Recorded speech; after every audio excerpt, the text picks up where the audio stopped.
नमस्कार दोस्तों, एक बार फिर से आपका स्वागत है। आज हम राजस्थान के बारे में एक पेपर पढ़ेंगे और इसमें 30 क्वेश्चंस आपके दिए हुए हैं। और राजस्थान का 6 to 8 में जो क्वेश्चंस आए हुए थे 2016 में, उसके बारे में थोड़ा सा हम मंथन करेंगे।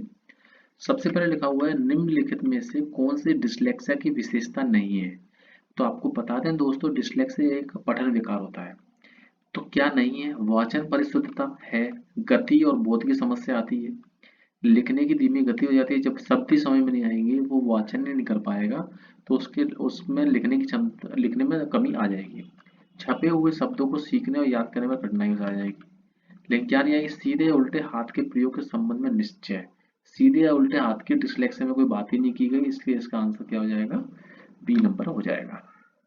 नेक्स्ट है, सशक्त अभिप्रेरणा सीखने का प्रभावशाली घटक क्या है? तो आपको बता दें, सशक्त अभिप्रेरणा जो मोटिवेशन होती है, उसका प्रभावशाली घटक है शीघ्र सीखता है। नेक्स्ट है, हस्तशिल्प की शिक्षा दी जानी चाहिए। मंदबुद्धि बालकों को हस्तशिल्प की शिक्षा दी जानी चाहिए। हाथ से बनाने की कला उसे आनी चाहिए। छात्रों में चोरी करने की आदत को कैसे दूर किया जा सकता है? उनको उदाहरण दे दीजिए। देखो, आप अगर गिफ्ट देंगे, उन्हें पारितोषिक करेंगे, तो वो गिफ्ट में क्या होगा, फिर उन्हें लालच हो जाएगा। ठीक है, और ताड़ेंगे तो दिक्कत है, सजा दे नहीं सकते, इसलिए उन्हें उदाहरण दीजिए। बड़े बड़े लोगों के उदाहरण देकर आप आसानी से उनकी चीजों को छुड़ा सकते हैं। नेक्स्ट है, प्रतिभावान बालकों की पहचान करने के लिए हमें सबसे अधिक महत्व क्या होना चाहिए? वस्तुनिष्ठ परीक्षणों के परिणाम को देना चाहिए। वस्तुनिष्ठ के परीक्षणों के परिणाम जो उसको देना चाहिए। नेक्स्ट है आपका, निम्न में से कौन सा तनाव को कम करने का अप्रत्यक्ष ढंग है?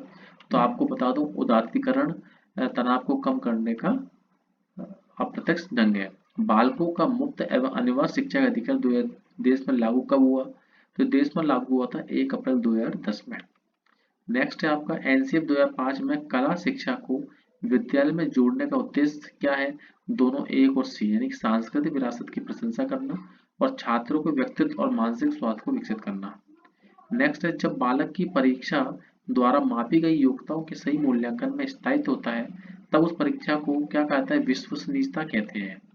नेक्स्ट है, मैं मापन की भूमिका सब सीखी हुई कुशलता में निष्पादन का एक संपूर्ण अवलोकन देती है। योगात्मक मूल्यांकन में मापन की भूमिका सब सीखी हुई कुशलता में निष्पादन का एक संपूर्ण अवलोकन देती है। नेक्स्ट है, अनुसंधान जो सामाजिक समस्या से संबंधित होता है तथा विद्यालय की जनशक्ति के द्वारा विद्यालय में क्रियाकलापों के सुधार हेतु संचालित किया जाता कहलाता है क्रियात्मक अनुसंधान कहलाता है, याद कर लीजिए। नेक्स्ट है, उपलब्धि परीक्षण दिए जाते हैं दो प्रकार के। कौन कौन से हैं? एक मानकीकृत परीक्षण है, एक गैर मानकीकृत परीक्षण है। गामक विकास से हमारा तात्पर्य मांसपेशियों के विकास से तथा पैरों से उचित उपयोग, शक्ति और गति की बात कर रहा है इसमें। 20वीं शताब्दी को बालक की शताब्दी कहा गया है, या परीक्षा की उन्होंने दी हुई है। नेक्स्ट है, इस अवस्था को मिथ्या पक्वता शेडो मैच्योरिटी का समय भी कहा जाता है, बालावस्था को। नेक्स्ट कर लीजिए, मनुष्य जीवन का आरंभ मूलतः घटित होता है केवल एक कोष में। नेक्स्ट है, शेषवावस्था की विशेषता नहीं है नैतिकता का होना, शेषवावस्था की अवस्था नहीं है। चिंतन क्या है? प्रतीकों का प्रयोग चिंतन है।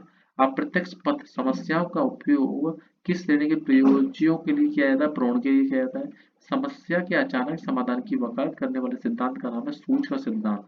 नेक्स्ट है आपका, संवेदना ज्ञान की पहली सीढ़ी एक कथन मानसिक विकास का है। निम्न में से कौन सीखने के सही उत्तर है?